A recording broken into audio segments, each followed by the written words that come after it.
pagdadala natin ng agricultural development o pagbubukas ng isang mahalagang gawain sa agrikultura dito sa ating ancestral domain upang mapataas, makatulong ang ating mga katutubo, ating mga kasamang kapatid na katutubo sa pagbuo ng food security ng ating bansa.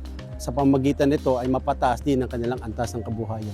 Ang SCAD program ay isang estratehiya upang makilala ang ating mga ninunong lupain o ating mga ancestral domain para mabuksan at makilala ang ating mga katutubo.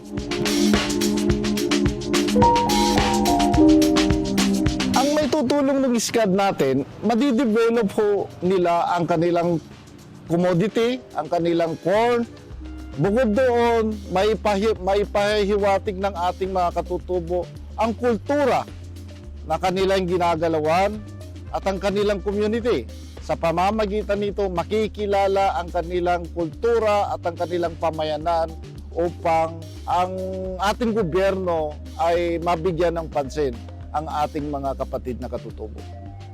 Ang inaasahan nating resulta nito, makikita natin na ang ating katutubong pamayanan ay magkaroon ng development sa kanilang pagmamais. Ang ating mga ahensya ay magtutulungan upang bigyan pansin kung paano paunlarin ang ating mais o ating katutubong napili para bigyan sila ng kabuhayan. At higit sa lahat, ang resulta nito ay makikita natin ang ating mga katutubo na umunlad nang sa gayon, hindi na sila magiging problema pa ng ating gobyerno sa mga susunod na panahon.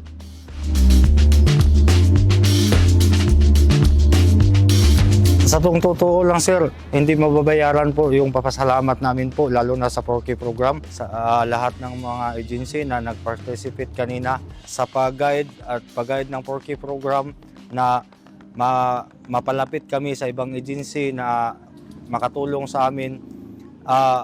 Parang hindi namin maisip kung paano namin babayaran yung tulong dahil alam po namin sir na noon sa sobrang kahirapan sir, hindi kami pwedeng lumapit kung hindi kami buo na organisasyon. Sana po ay hindi sila magsawa na sumuporta sa isang asosasyon para sa kaunlaran ng mga kabataan pagdating ng panahon at hindi lang para sa amin kundi para sa mga anak na rin namin.